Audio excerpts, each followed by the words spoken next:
sampah-sampah gitu. Lalu dijawab oleh Rasulullah, innal ma'a tahurun la yunajjisuhu syai'un, bahwasanya air itu suci mensucikan, dan tidak ada sesuatu apapun yang bisa menajiskan air.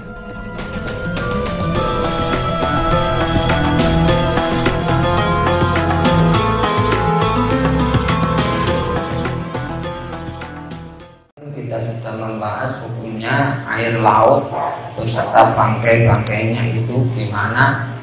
Sudah kita bahas kemarin hadis pertama, sekarang kita akan membahas hadis yang kedua. Bismillahirrahmanirrahim. Qala al-mu'allifu rahimakumullah wa nafa'ana bihi wa bi ulumihi wa bi asrari fid dharain amin. An Abi Sa'id al-Khudri radhiyallahu anhu, ruwiya an Abi Sa'id al-Khudri, yang riwayatakan apa hadis saking Abi Sa'id al-Khudri radhiyallahu anhu, radhiyallahu ridani sapa Allah anhu anhu saking ya Allah Abi Sa'id al-Khudri anhu anhu saking nyiksa Abi Sa'id al-Khudri. Ngoten maknae. Qala dawu sapa Abi Sa'id al-Khudri, qala ing dawu qala dawu sapa Rasulullah sallallahu alaihi wasallam, ing dawu innal ma'a tahurun la yanjusuhu syai'un, innal ma'a tahurun la yunajjisuhu syai'un.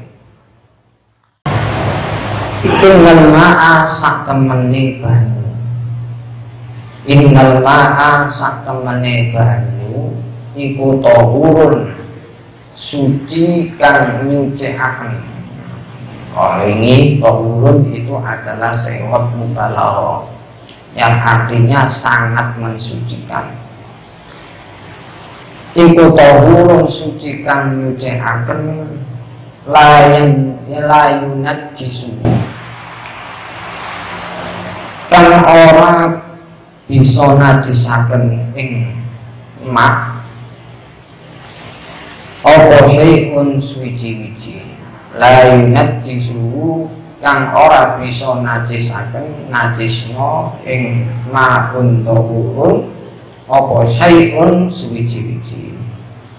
Sesungguhnya air itu adalah suci mensucikan, dan tidak ada sesuatu apapun yang bisa menajiskan air. Ini adalah hukum air, hukum asal air itu gitu, suci mensucikan. Akhrajahu ngriwayataken ing hadal hadis. Hadis ini sapa salah satu imam telu. Kalau wingi imam tiga berarti sinten mawon? Imam Tirmidzi, Imam Nasa'i, dan Imam Abu Dawud, mengecualikan empat hadis sunan. Empat apa? Sunanul hadis ini. Ini mengecualikan Imam Ibnu Majah. Wasahahahu lan mensahihkan ing hadal hadis sapa Ahmadu, Imam Ahmad. Hadis yang lainnya itu tadi karena banyak jalurnya. Yes. Kalau kita hukumi hadis ini sahih, maksudnya gimana? Hadisnya Nabi ini innal ma'a tahurun la yunajjisuhu syai'un, sesungguhnya air itu suci mensucikan, dan tidak ada sesuatu apapun yang bisa menajiskannya. Jadi asal usulnya hadis niki niku ceritane niku tenggene kitab An-Nasa'i. Asline wonten ceritane niki to. Nah, cuman diambil oleh Imam Ibnu Hajar al-Asqalani di nopo di koser, karena hadis ini merupakan hadis yang ringkas lah, masuk dari pendahuluan ke kemarin dikatakan begitu. Jadi ceritanya Kanjeng Nabi niku wudu tenggene sumur, namine sak sumur niku Bi'ri Budoah. Nah, jadi sumur Budoah. Jadi Kanjeng Nabi pernah wudu di sumur Budoah. Nah, jadi sumur Budoah itu adalah sumur di mana ketika itu sahabat melihat Rasulullah wudu di sumur ini, lalu sahabat bertanya, ana tawaddu fi bi'ril bidoah ya Rasulullah, wa hiya bi'run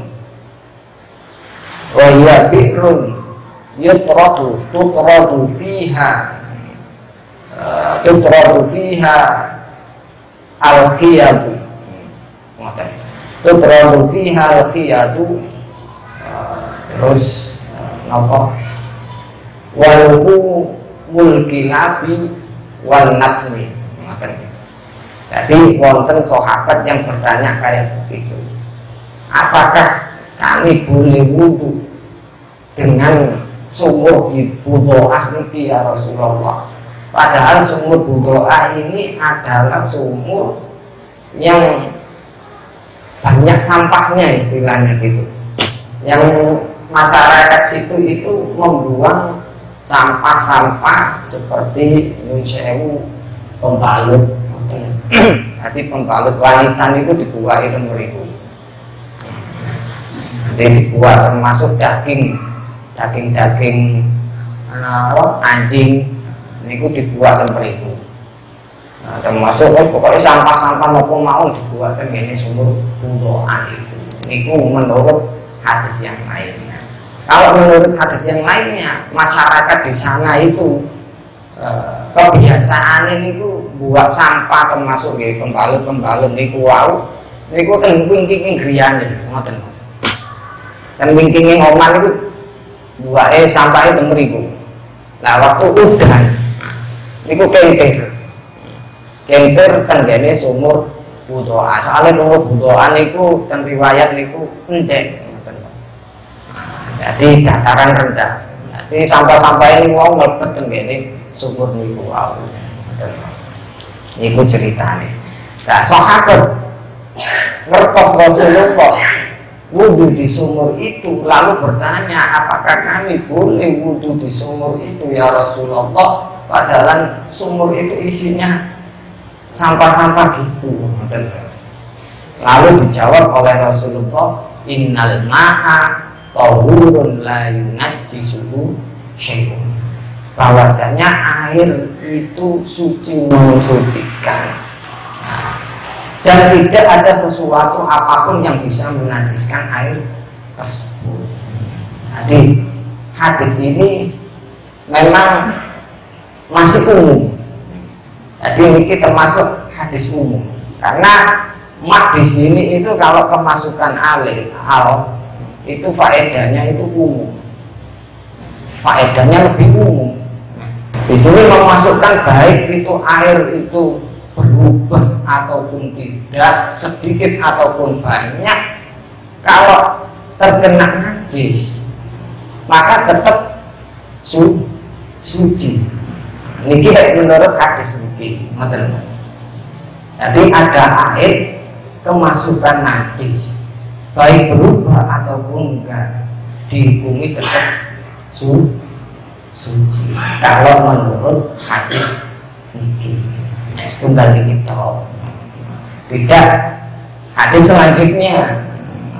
Jadi masih ada hadis selanjutnya. Jadi hadis ini umum, sifatnya ini umum, karena kita tahu di madzhab kita Asy-Syafi'iyah, air itu berupa baik banyak ataupun sedikit dihukumi najis. Benar.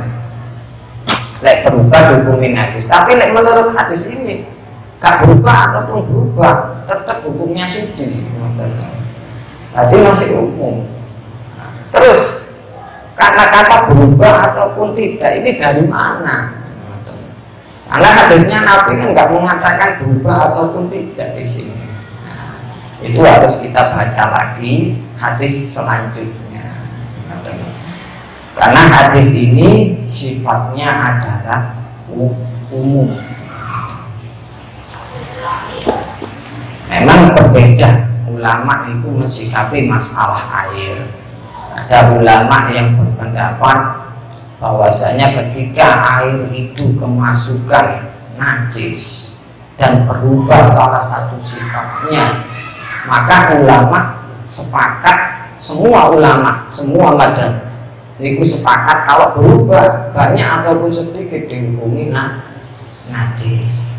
Nah, kata-kata berubah ataupun banyak ini dari mana? Padahal katanya di la yunajjisuhu syai'un, tidak ada sesuatu apapun yang bisa menajiskannya, baik berubah ataupun enggak, tetap suci. Lah dari mana kata-kata berubah ini? Nah, itu dari hadis selanjutnya. Kalau wawasakan nyambung hadis selanjutnya. Bismillahirrahmanirrahim.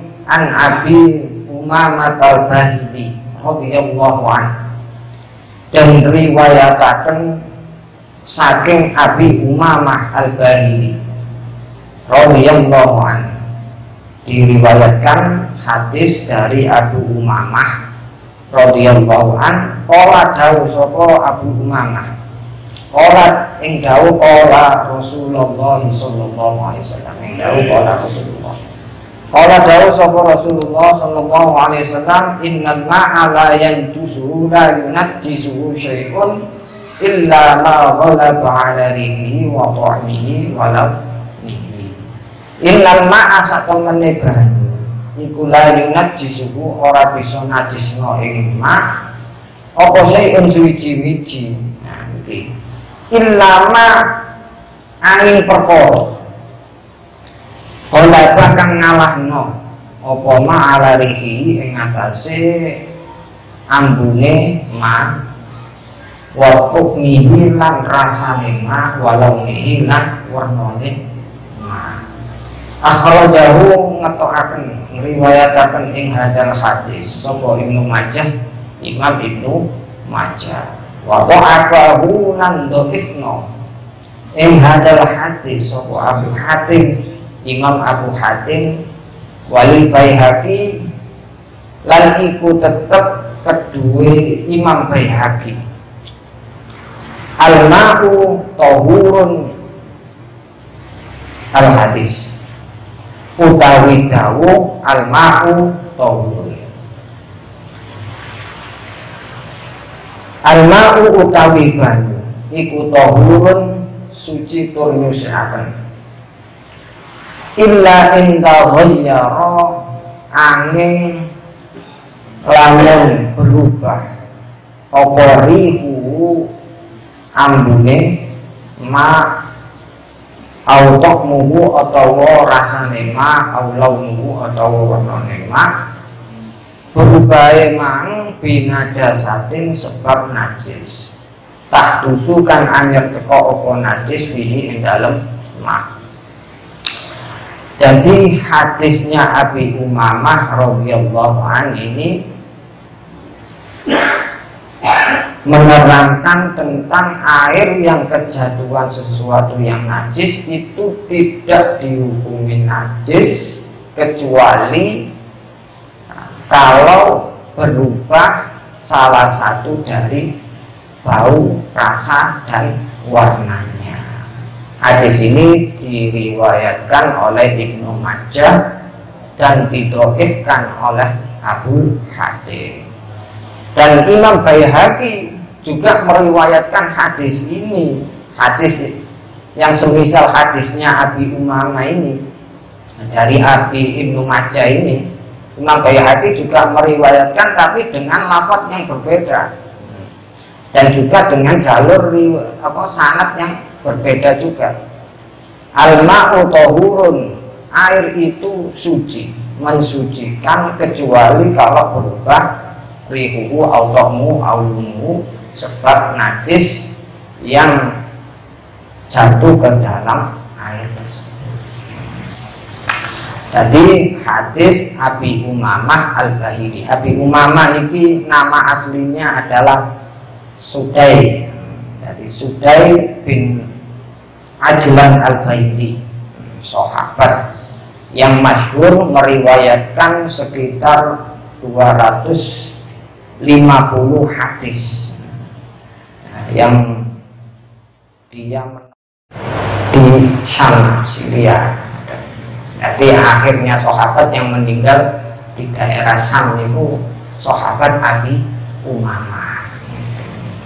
Jadi sahabat Abi Umamah ini termasuk sahabat sing diijazahi donga kalau Kanjeng Nabi. Kanjeng Nabi ini ijazahi donga terkenal. Jadi waktu niku kalau cerita sedikit. Jadi waktu niku Abi Umamah sedang sumpah, sumpah. Kalau saniki niku galau nggih. Sumpah galau ngoten niku. Tapi kalau Abi Umamah yang biyen niku siji kali tiyang saniki kan. Dadi yang biyen Abi Umamah niku galau nggih ten masjid ngoten.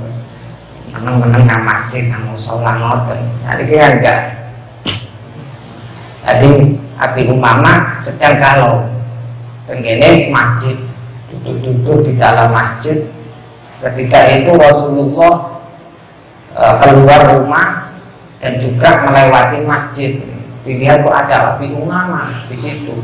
Terus Rasulullah masuk ke masjid. Terus Rasulullah bertanya kepada Abi Umamah, "Wahai Abi Umamah, kenapa kok dengarin lah?" Setelah saya ini dengarin kok nang masjid niku. Padahal burung waktu ini sholat kok wis disiki. Jadi waktu ini sholat sesuai ngoten niku kok nang masjid ana apa? Ditakoki Rasulullah. Ngeten Rasulullah. Ini hadis niku ngeten. Umun lazimatni wa duyunun. Terus Abi Umamah. Ya Rasulullah, umumun lazimatni wa duyunun. Aku sedang sumpah. Istilahnya itu kalau ya Rasulullah sumpah. Kakek utang ya Rasulullah. Saling ya. Kakek utang ya Rasulullah. Sumpah. Terus dari Rasulullah belum mata urui dongo. Cek hilang kesumpahanmu dan juga bisa melunasi utang. Wah gini ya Rasulullah, sepeneng. Tapi Umamah akhirnya dari Kanjeng Nabi ida asbaha wa amsi. Ketika menjelang subuh dan sore hari baca doa Allahumma inni a'udzubika minal hammi wal hazan wa a'udzubika minal ajzi wal kasal wa na'udzubika minal jubni wal bukhl wa na'udzubika min ghalabati dain wa qahrir rijal. Niku dongane Kanjeng Nabi. Jadi akhirnya dilakoni kali Abi Umamah. Ya temenan jadi mantep Abi Umamah. Sing kei ijazah langsung Rasulullah. Dan boten mantep dia percuma. Ngoten. Sampeyan kepingin sumpek-sumpek wonten utang. Wis maca donga niki ae. Tapi kedah mantep, Pak. Ngene mboten mantep nggih padha. Kudu mantep 100%. 100% artinya nggih bersandar semuanya kepada Allah. Percaya napa dawuhe Kanjeng Nabi niki insyaallah. Beres ngoten niku. Para hadirin hadirat rahimakumullah. Itu termasuk sedikit dari kisah Abi Umamah. Sekarang kita sebelum membahas tentang sanad hadis, kita bahas sanad hadis. Sebelum bahas matan hadis, kita bahas sanad dulu. Hadis ini diriwayatkan dari Abi Ibnu Majah. dan didhaifkan oleh Abu Hatim. Jadi hadis niki mayoritas ulama menghukumi dhaif. Mayoritas ulama menghukumi dhaif hadisnya. Termasuk Abu Hatim itu menghukumi dhaif. Dan hadis ini itu mentaksis hadis sebelumnya. Hadis sebelumnya Abi Sa'id Al-Khudri tadi kan sifatnya umum. Jadi air itu suci mensucikan, tidak ada sesuatu apapun yang menajiskannya. Di sini juga gitu, cuman ada istisnanya di sini. Innal ma'a la yanjusu syai'un illa ma ghalaba 'ala rihi wa tu'mihi walau nihi. Jadi sesungguhnya air itu tidak ada sesuatu apapun yang bisa menajiskannya kecuali kalau berubah salah satu dari warna, rasa, dan baunya. Jadi hadis ini mentaksis menjadi mukhassis dari hadis Abi Sa'id Al-Khudri. Jadi tidak semuanya air itu dihukumi kalau kejatuhan najis berubah atau enggak berarti gak najis, masih suci, tidak. Tapi hadis ini adalah mentaksis hadis sebelumnya. Tapi hadisnya dhaif. Karena hadis dhaif itu kan nggak bisa mentaksis hadis yang hasan, yang sahih. Jadi hadis ini kan dihukumi oleh ulama mayoritas itu dhaif. Jadi yang mentaksis itu apa? Karena hadis dhaif gak bisa mentaksis hadis yang sahih. Gak bisa dipergunakan hadis dhaif ini untuk apa? Membatasi keumuman dari hadis sahih itu tadi, hadisnya Abi Sa'id Al-Khudri. Lalu yang dipergunakan apa kalau hadis ini dihukumi dhaif? Ulama, mayoritas ulama mengatakan bahwasanya yang mentaksis hadis sebelumnya itu Abi Sa'id Al-Khudri, keumuman hadis Abi Sa'id Al-Khudri itu adalah ijma'nya para ulama.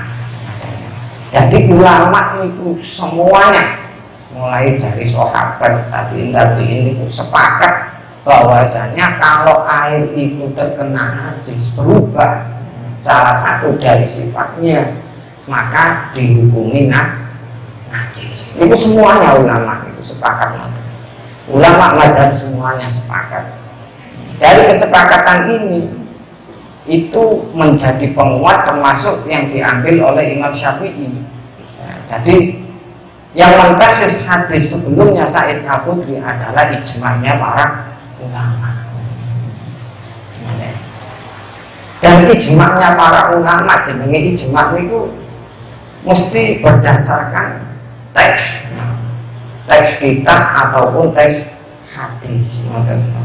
Jadi hadis meskipun hadis dhaif ini dikatakan dhaif, jadi para ulama itu mengamalkan hadis niki, diamalkan. Nah, dari pengamalan ulama, kesepakatan para ulama, konsensus para ulama ini menjadi penguat dari hadis dhaif ini, sehingga hadis dhaif ini derajatnya itu menjadi bukan dhaif lagi, tapi naik derajatnya menjadi hasan karena diamalkan oleh para ulama. Jadi ulama-ulama sebelumnya itu pun sepakat. Masuk semua ulama itu salah, lakukan itu sepakat. Para hadirin hadirat rahimakumullah. Tapi kok mengapa di sini Imam Ibnu Hajar Al-Asqalani menyebutkan hadis ini? Padahal hadis ini adalah dhaif. Untuk apa kok disebutkan setelah hadis Abi Sa'id Al-Khudri? Nah, kalau untuk mentaksis hadis sebelumnya, otomatis nggak kuat hadis ini karena hadis dhaif. Tapi di sini disebutkan dua riwayat, ngoten. Riwayatnya Ibnu Majah kali riwayatnya Al-Baihaqi, ngoten. Jadi seolah-olah Imam Ibnu Hajar Al-Asqalani ini di samping ijma'nya ulama, bahwasanya para ulama itu juga memakai hadis ini, karena status hadis ini, hadis dari Abi Umamah diriwayatkan oleh Ibnu Majah ini tidak dhaif lagi karena dikuatkan dari hadis Imam Baihaqi. Penyebabnya nopo kok dikatakan para ulama itu hadis yang diriwayatkan oleh Ibnu Majah, nah, dari Abi Umamah ini dikatakan dhaif karena di situ ada rawi sing namine niku Rishdin bin Sa'id. Namine Rishdin bin Sa'ad. Nah, niki aslinya ulama sing soleh. Ulama soleh Rishdin bin Sa'id niki. Tapi kena waflatus sholihin, istilahnya waflatus sholihin. Akhirnya ditinggal hadis kare para ulama itu. Gak dipakai hadis matruk. Lah hadis matruk otomatis dhaif. Dipakai. Dan sedangkan dari riwayat Imam Baihaqi, hadis ini kuat dari jalur sanadnya. Nah, sanadnya tidak ada Rishdin bin Sa'ad, tapi di situ dari jalur Rasyid bin Sa'ad. Nah, Rasyid bin Sa'ad termasuk sikoh, percaya. Jadi seolah-olah Ibnu Hajar mengatakan hadis Imam Baihaqi ini sebagai penguat dari hadis yang diriwayatkan oleh Imam Ibnu Majah, sehingga hadis yang diriwayatkan oleh Ibnu Majah ini kedudukannya adalah hasan, sehingga bisa dijadikan penguat hukum itu. Seolah-olah kayak ngoten Imam Ibnu Hajar itu.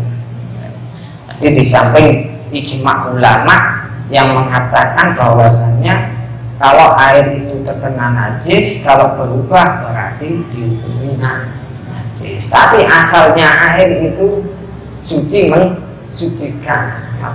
Ketika sampean ragu, misalkan ini air itu kayak aneh kena najis, apa enggak?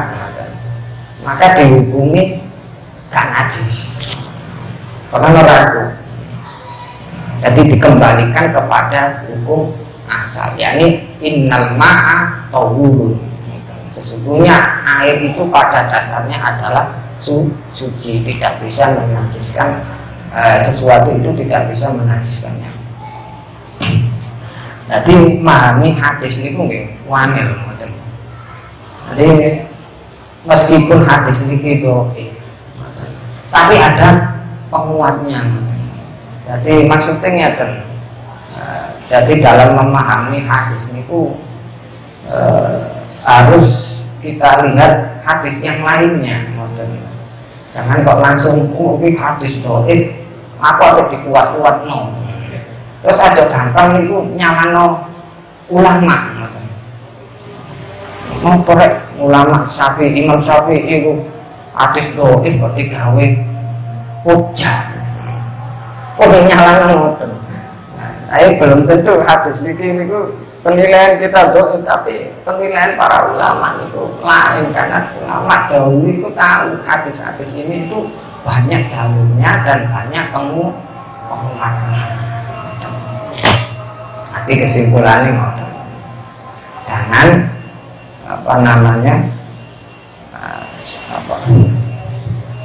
jangan tergesa-gesa menyalahkan orang ulama.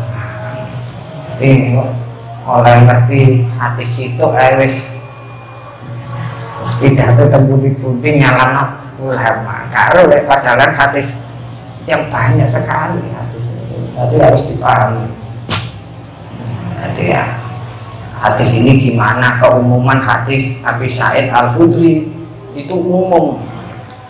Tadi kita harus mencari hadis lain. Masa semuanya air itu dihukumi suci mensucikan meskipun terkena najis?